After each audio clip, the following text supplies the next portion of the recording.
What's happening, my people? So it's your boy Chance Jollivet, aka Smooth, back with another video. So tonight, Spider-Man Across the Spider-Verse. I had to go watch this earlier, man. This review right here, I'm not gonna go too in depth. I really don't want to spoil anything for you. We've seen a lot of stuff on the previews. We see Miles, him with Gwen, him kind of running from a lot of the other Spider-Mans and stuff like that. This movie, it is visually stunning. The way they put the animations together, the way they mixed it up, because they go all to different dimensions and stuff in here. And you see a lot of different Spider-Mans. And so a lot of different Spider-Mans, they have a lot of different animations. They have real life situations where like real life in the film, like just a little bit. You see a lot of cameos from your favorite Spider-Mans and stuff. So it shows that everything is together.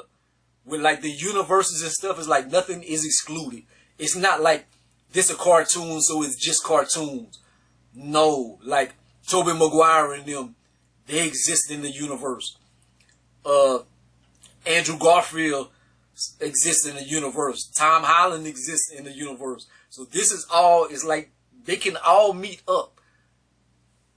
It's all open for interpretation and stuff, man. But it's beautiful.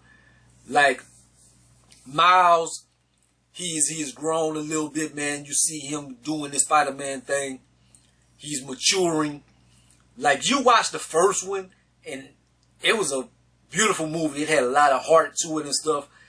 But one part where it was lacking was like his Spider-Man ability.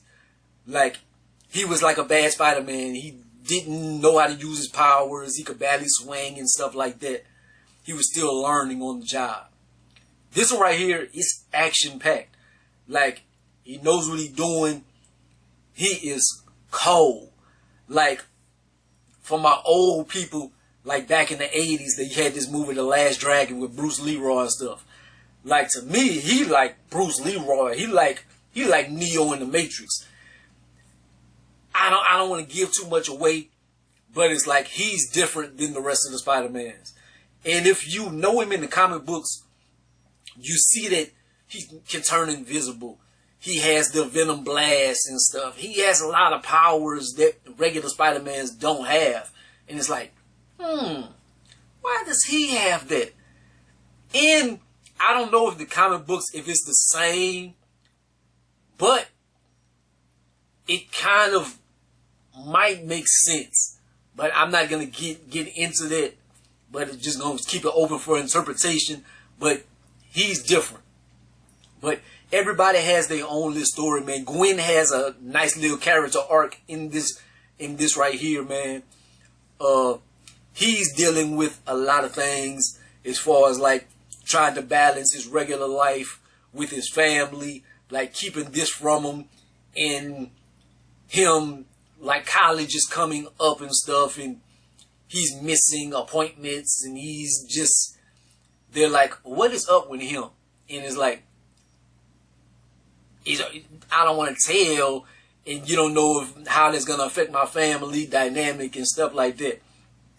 But yeah, it is great.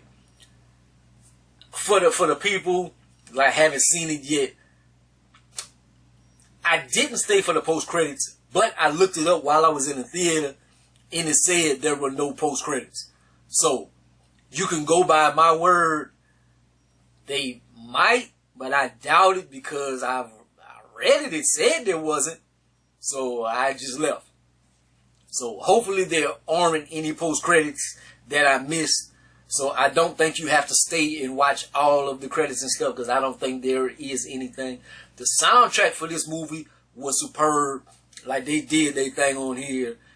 Just, man, the action, the cinematography, it was beautiful. The only thing I did not like about this movie would have been a 10 out of 10. This movie was one of the greatest out of the Spider-Man universe, out of the superhero movies, this was one of the greatest movies. No matter live action, animation, amazing. Only thing, and this is kind of a spoiler, so you can turn it off if you want. Only spoiler, we know it's a trilogy. We know they're making another one and stuff, so I guess it's not like the biggest spoiler in the world. It ends like a Lord of the Rings movie.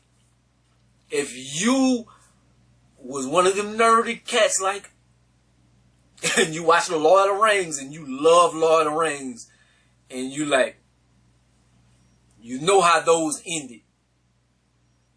It has one of those.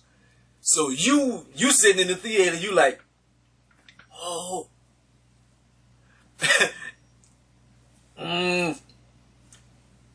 It ends like Fast X. It ends like Fast X. So that's another little clue.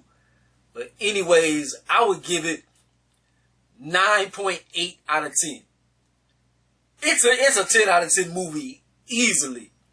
I'm deducting it 0.2 because it ends like Fast X. Like, comment, subscribe, go be the greatest and the most hated, man. I hope y'all get to watch this movie out. No, y'all probably, this is about to do about 200, 300 mil right off top or whatever. They got my money, and I'm happy for it. But, yeah, man.